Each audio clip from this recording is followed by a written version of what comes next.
Hey everyone, welcome back to another scoop of the Crispy. We just defeated Skyrim, and now we're going to watch the credits. When you play a game, part of the experience is watching the credits. And so that's why I was a little bit bummed that there didn't have the credits after you defeat Alduin. But, it's fine. You just come over here. I play games so I can play the credits. So, yeah, now what we can do is just kind of talk a little bit about, the game, and what we thought of it, or what I thought of it, because you guys can't talk. I mean, you can talk, but I can't hear you. Anyway, epic doesn't begin to describe Skyrim.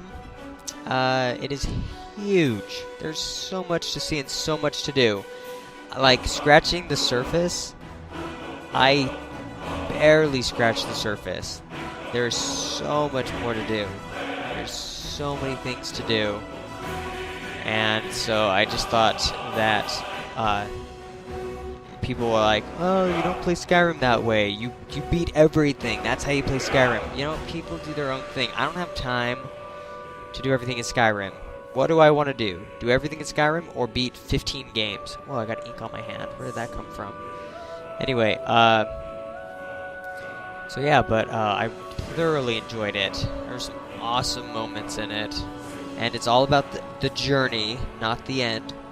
Because if you just treat it as the end, you'd be disappointed. Because there's no big finale, there's no big cutscene, there's no big blah blah blah.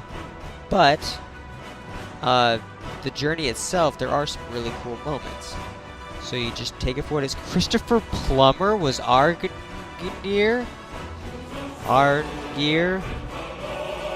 Yeah. Christopher Plummer is the Colonel. What's his name? The General. What? Who? He's that guy on Sound of Music. He's the dad. Anyway, yeah. So, see, I really watch the credits sometimes. It's fun. And I really liked how everything in the game stays. Whatever you do, like, if you kill somebody, their body stays there. Like, you come back, hours later, it's still there. Have I been through this area before? And then you look and you see and you're like, oh, yeah, because there's dead bodies everywhere. I remember killing that guy.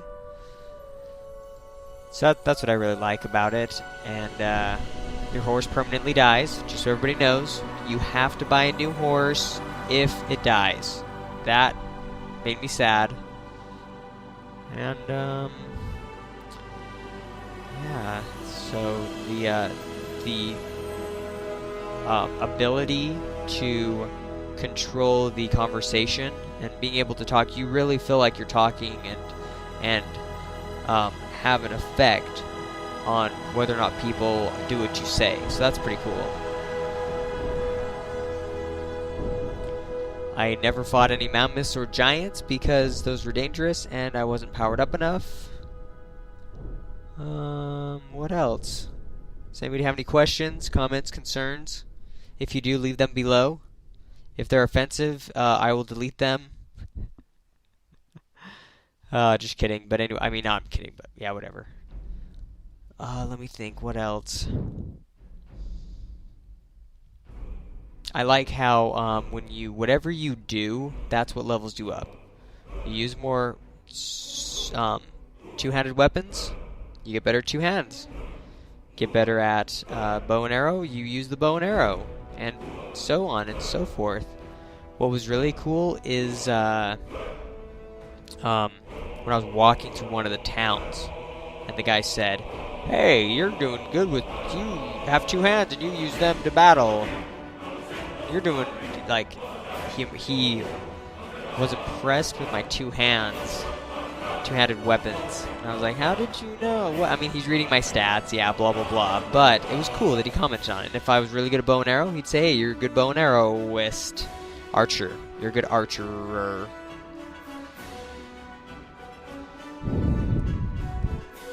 So there's just so much story. I was kind of, see, I did some of the side quests, and it didn't pay off as much as I wanted it to. That's why. So, like, I gave the guy back his golden claw. What do I get? And I know I'm a hero, blah, blah, blah. Heroes shouldn't expect anything in return. But, you know, give me some gold. Give me a hug. All he said was, oh, thanks, got my gold claw back. I'm like, you know how much money that's worth? I could have sold that. Made a lot more money. Instead, you're just like, oh, thanks, blah, blah. Like, fine, whatever, I'm leaving. And, it's cool because your companions, you really felt like they were companions. I was really bummed that what's her name? Okay, I forgot her name already, but, my first companion person, I was bummed when she died. And then but I got used to it. I got used to the world being alone. And then I'm like, fine, I don't need companions. I'm off on my own, killing monsters by the wayside. So I expect these credits to be very, very long, because this game is very, very mongoloid. Comparing Skyrim to Fallout and Oblivion, way, way better than Oblivion. Oblivion had the weirdest things. Go to this portal, destroy this tower. Go to this portal, blah blah, and it got so repetitive and so boring. The story and the stuff you do in Skyrim is so much cooler. Fallout, you know, it's different.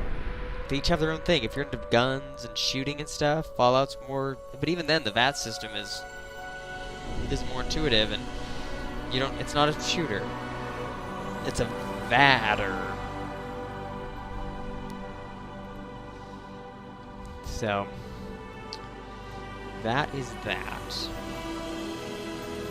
But overall, yes, it is such a good game. It is so cool. And I kind of feel sad. I really feel like I'm leaving the world of Skyrim. I'm gonna go back into the real world. Come out of the machine. Out of the Quantum Leap machine. Come back into my own time.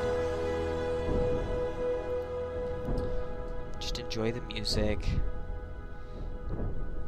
Enjoy all these Japanese names. Hey, his last name is Rim. And he made Skyrim.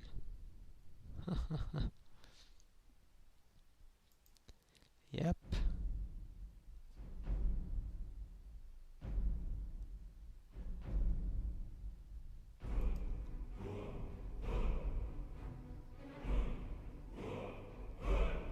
The visuals in this weren't... I mean, obviously, it's a console, so... it's not gonna look nearly as good as PC, and I'm fine with that, because, you know, I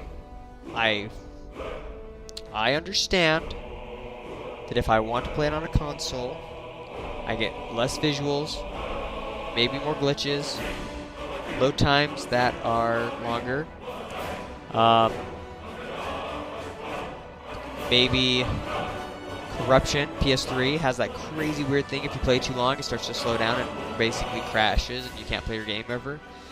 So, but I have my controller, which I can hook to a PC. Okay, I have my couch and big TV, which I can also hook to my computer. Okay, there is still a benefit of playing on console. I don't need to worry about installing it or having my PC being most powerful enough. Because you know what? I only have an i5 with I only have an i5 quad core. I need to get an i7 with quad core multi-threading. What can I say? Where are we at here? German audio. Oh, that'd be sweet to play this game in Spanish. I speak a lot of Spanish. I lived for 2 years in Chile. And so I think it would be really awesome to play the game in Spanish. Think of everything they had to record. It's crazy. Or even subtitled, you know?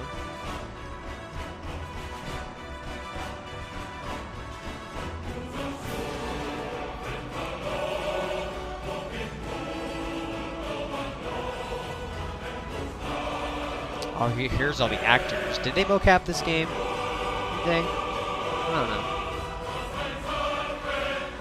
Let's look at this. Let's see here.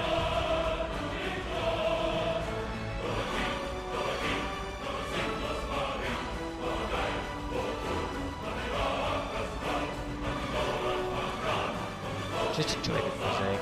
Let it flow through your hair.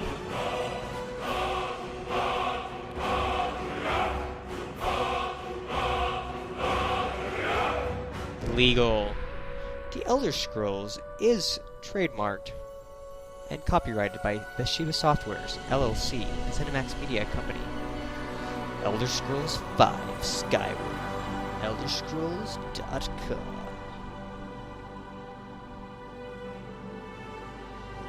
And there we have it. Thanks for watching, everyone. Don't forget to subscribe, and we will see you next time on our next Let's Play video. If you have any comments, concerns, or suggestions, leave them below, and we will see you next time.